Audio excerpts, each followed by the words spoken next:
salli wa sallim ala sayyidina Muhammadin wa ala alihi wa sahbihi wa man tabi'ahu bi ihsanin ila yaumiddin, amma ba'du. Hadratul mukarramin, para alim ulama, para sepuh ini sepuh, para kiai, para habaib, para punyai ingkang kawula hormati tansah kawula taati, ingkang kawula tenggo nasihat bimbingan lan doaipun. Dumateng sedaya jamaah santri wiji lan kaum muslimin muslimat dimanapun berada, khususipun ingkang hadir menika, muga-muga kula kali panjenengan sedaya dipun paringi kalian Gusti Allah kuat imane, panjang umur ingkang barokah, rezeki lancar barokah, ilmu manfaat lan husnul khotimah.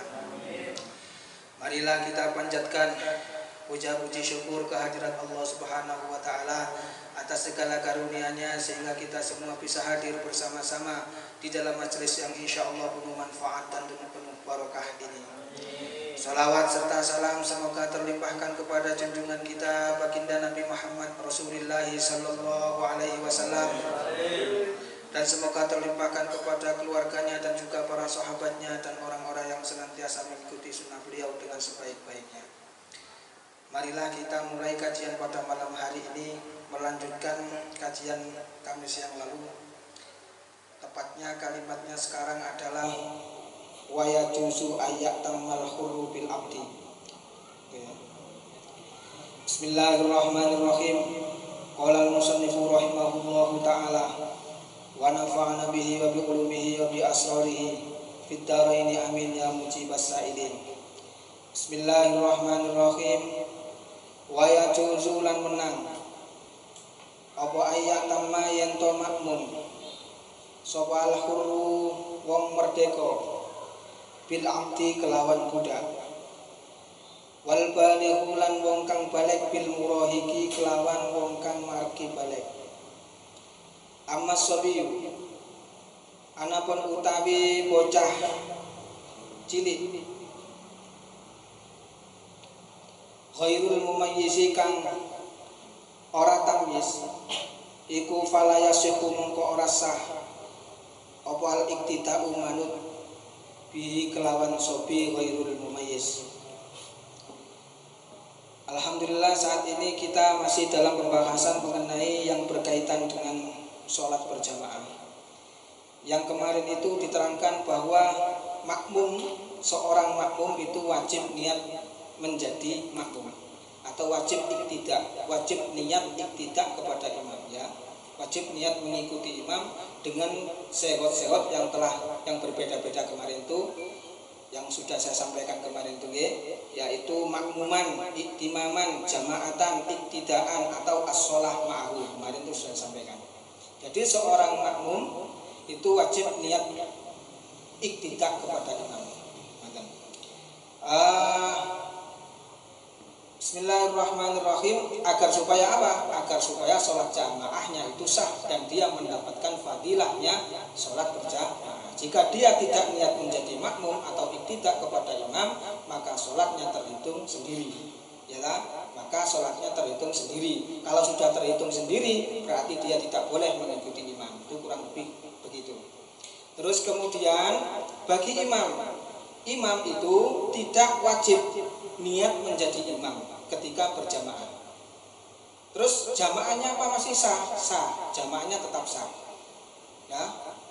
Imam ketika tidak niat menjadi imam, maka imam ini sholatnya terhitung furoda, sholatnya sah, tapi terhitung sendiri, tidak berjamaah. Maka otomatis dia tidak mendapatkan fadilahnya jamaah. Tetapi makmum yang mengikuti imam di mana imamnya tadi tidak niat menjadi imam, itu tetap mendapatkan fadilahnya jamaah dan sah jamaahnya otomatis. Kurang lebih demikian, ya. Dan hukumnya bagi imam niat menjadi imam itu cuma sunnah saja. Lalu dijelaskan kemarin itu bahwa seorang makmum tidak harus menentukan, tidak diwajibkan menentukan imamnya, itu tidak wajib di dalam. Jadi misalkan saya niat sholat fardu duhur, ya, menjadi makmum lillahi ta'ala, cukup, tidak perlu menjadi makmumnya Pak Zahid, menjadi makmumnya Imam Pak Zahid misalkan, tidak perlu menentukan seperti itu. Ya, Seandainya ada makmum menentukan imam di dalam niat jamaahnya tadi, ketika menentukan ternyata kok keliru, maka bisa berakibat fatal, sholatnya bisa batal. Kalau ada makmum itu menentukan imamnya ternyata keliru, ya, sholatnya menjadi batal. Kecuali kalau ketika menentukan imamnya tadi diteruskan atau digabung dengan isyarat, maka tertolonglah, asal gak sama desa gara-gara ada isyarat tadi.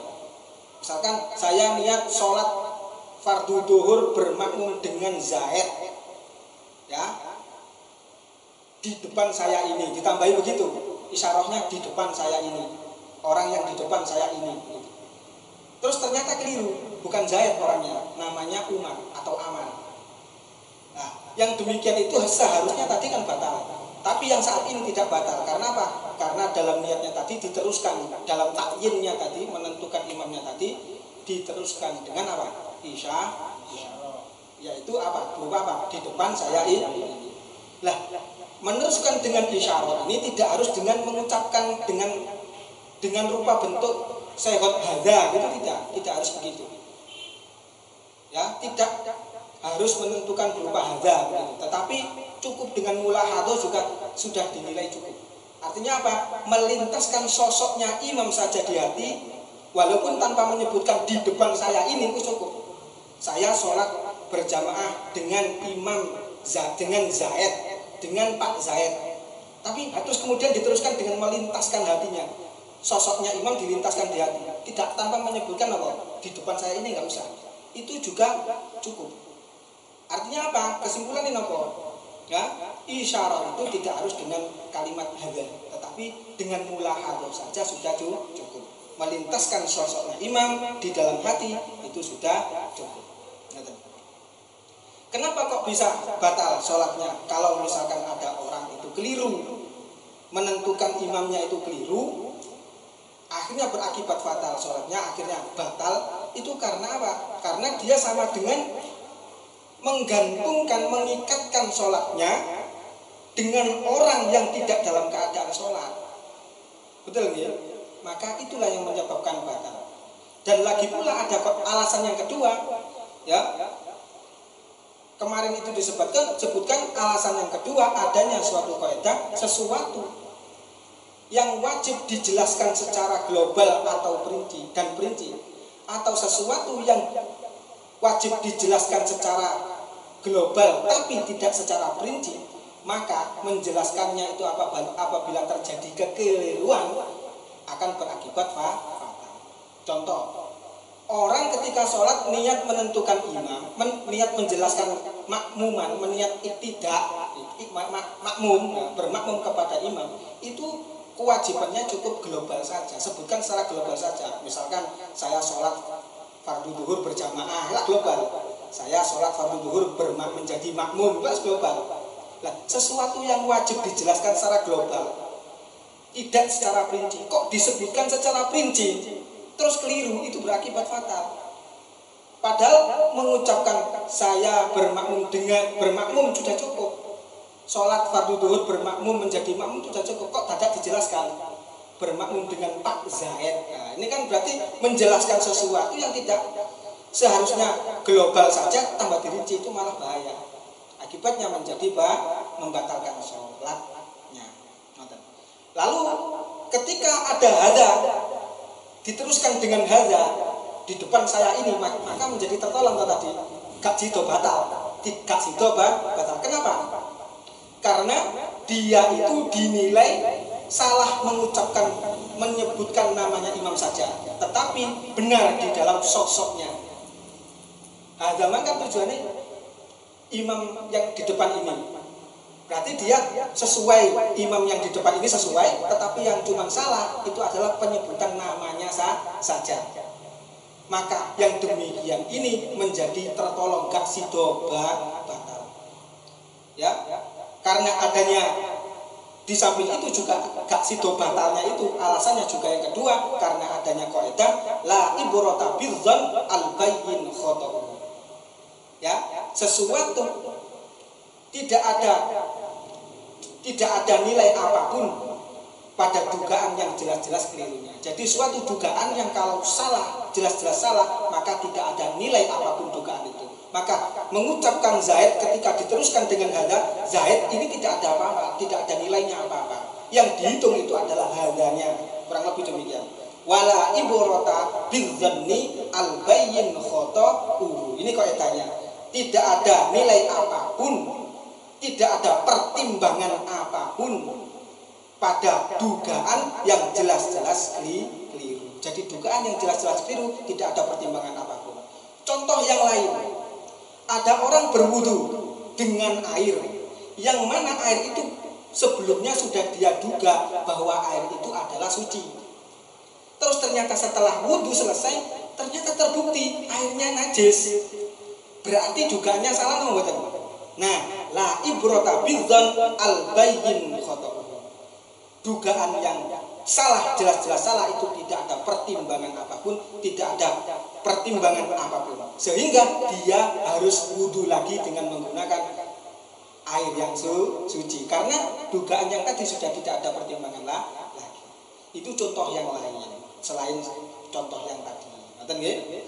Bismillahirrahmanirrahim. Wa yajuzu ayatamal hurufil abdilah. Sekarang seorang orang yang merdeka itu boleh bermakmum dengan imam yang budak. Ya. Jadi seorang yang merdeka itu boleh bermakmum dengan imam yang budak. Kata-kata boleh ini memberikan indikasi bahwa kebalikannya itu lebih utama. Artinya apa? Jika yang menjadi imam itu orang yang merdeka dan makmumnya itu budak, itu lebih utama. Cuman kalau terjadi ada orang yang merdeka bermakmum dengan orang yang budak, imam yang budak, itu boleh. Ya, dalilnya apa? Karena dulu budak namanya Zakwan, budaknya Nyai Aisyah radhiyallahu anha itu pernah mengimami Nyai Aisyah radhiyallahu anha. Ini tanda diperbolehkannya. Ini dalil diperbolehkannya orang budak boleh menjadi imamnya orang merdeka. Hanya saja yang lebih utama itu adalah orang yang merdeka. Kenapa kok begitu? Yang lebih utama ke orang merdeka karena ya menjadi imam itu adalah derajat atau jabatan yang agung. Dan yang berhak mendapatkan jabatan agung ini adalah orang yang bersifat hurriyah, yaitu orang yang merdeka. Terkecuali kalau ada budak, yang mana budak itu melebihi, ada nilai tambahnya daripada orang yang merdeka. Artinya apa? Ternyata budaknya itu lebih alim fikih. Di dalam ilmu fikih dia lebih alim dibanding orang yang merdeka.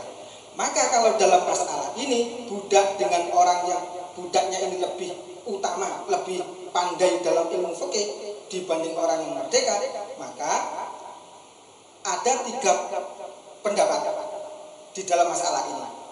Ya, pendapat di antara 3 pendapat tadi yang paling sahih itu adalah annahuma sawa. Artinya apa?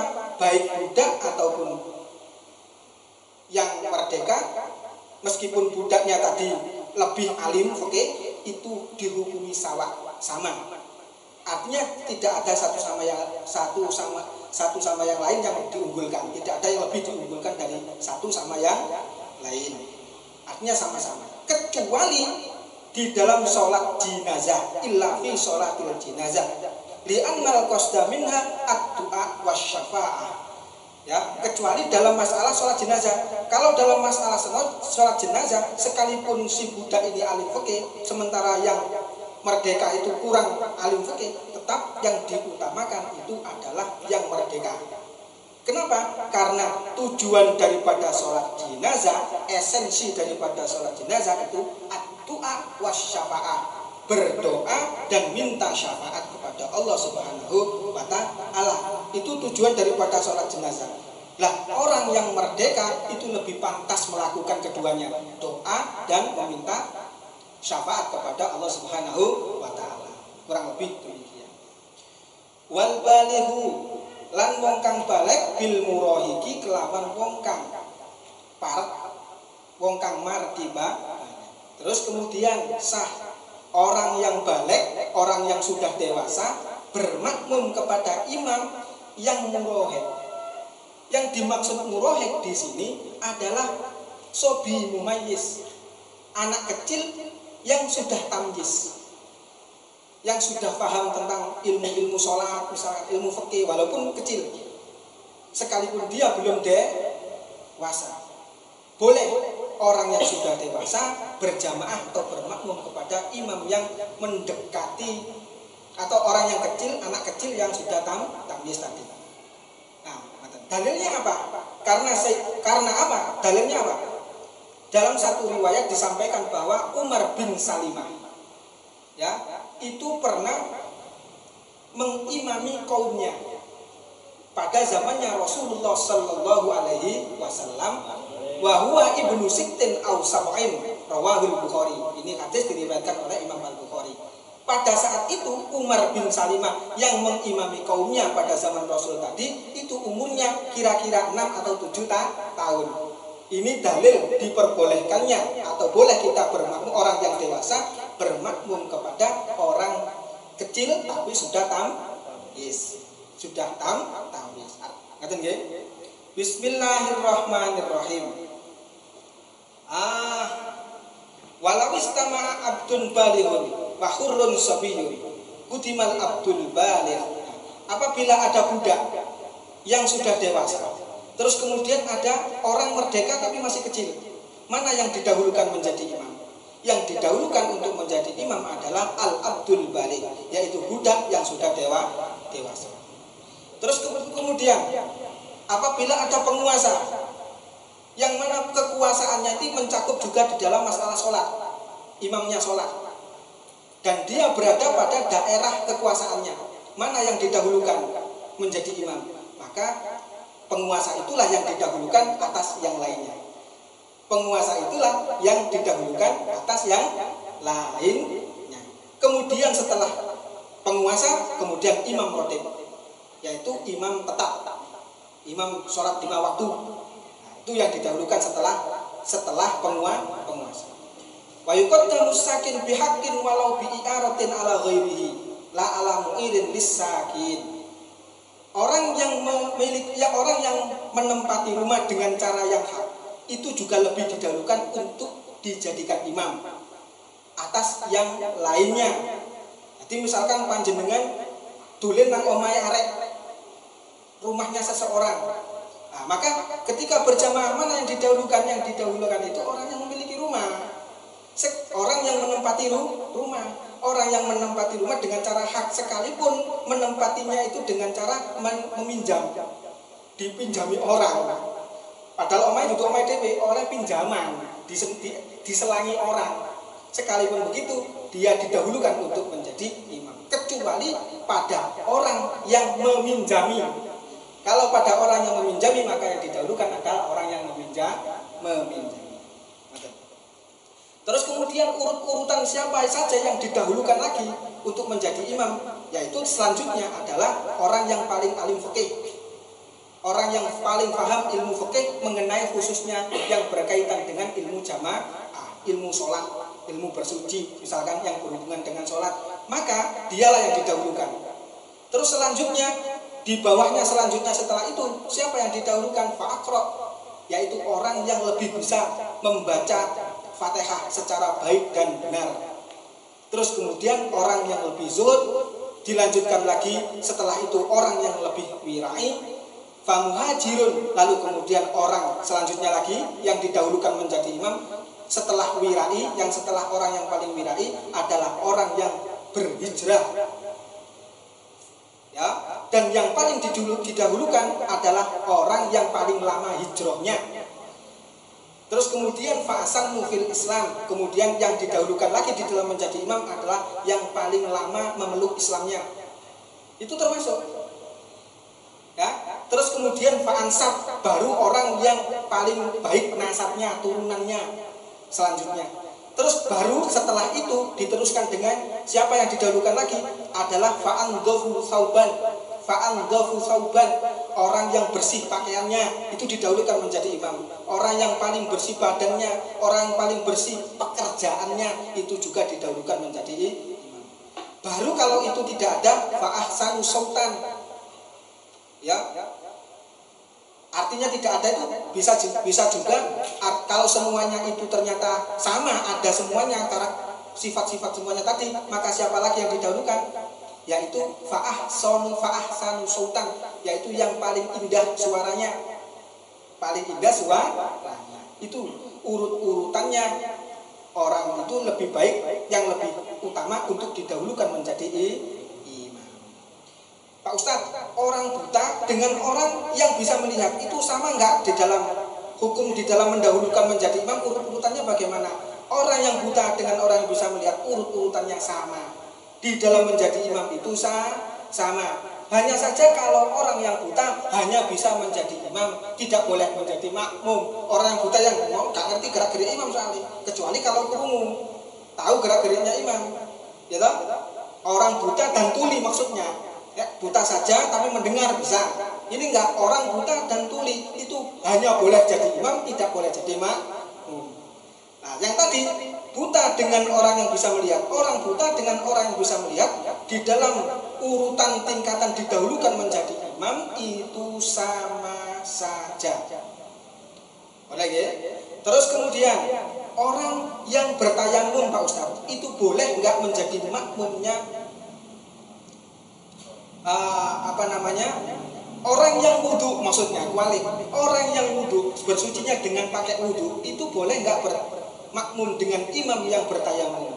Hukumnya boleh, selama orang yang tayamum tadi tidak wajib mengulangi sholatnya lagi.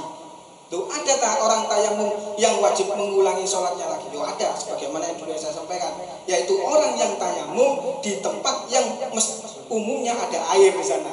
Masih ada air di sana, dia tayamum, sholatnya sah, tapi nanti wajib mengulangi lagi. Nah, kalau orang ini tidak boleh, orang yang berwudu bermakmum kepada orang yang tayamum yang wajib mengulangi sholatnya lagi tadi. Kemudian sakit diterami, termasuk juga orang yang duduk, orang yang berdiri, boleh napa mboten berjamaah bermakmum dengan orang yang sholat duduk? Boleh. Ya. Jadi boleh. Ini sebagaimana yang telah pernah diriwayatkan juga dari hadisnya Rasulullah SAW. Pada saat Rasulullah itu sakit, mengalami sakit yang sudah menjelang wafat, beliau mengimami jamaahnya itu dengan cara duduk, ya, dan makmumnya itu berdiri. Jadi orang yang berdiri itu boleh bermakmum dengan orang yang duduk.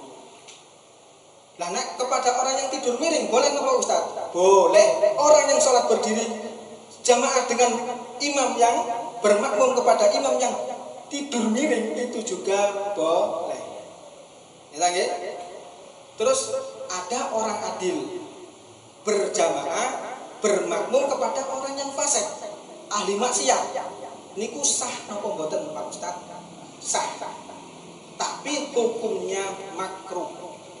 Orang yang adil berjamaah dengan orang yang fasik ahli maksiat itu sah dan hukumnya makruh. Karena dulu pernah namanya Ibnu Umar itu berjamaah bermakmum dengan namanya Al-Hajjaj.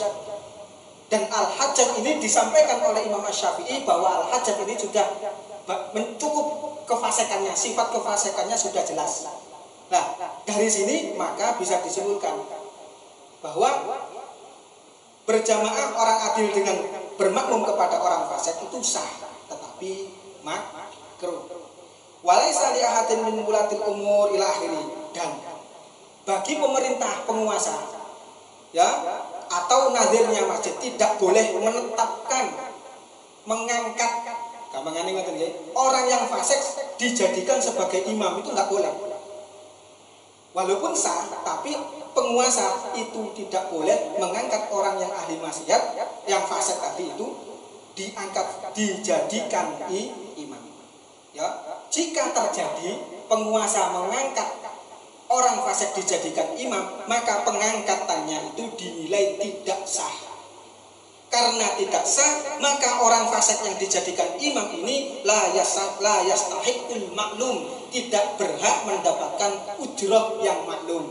Dia tidak berhak mendapatkan bayaran atau ongkos karena tidak sah itu tadi pengangkatannya. Kurang lebih demikian. Mudah-mudahan pengajian ini membawa tambahan ilmu yang manfaat dan barokah.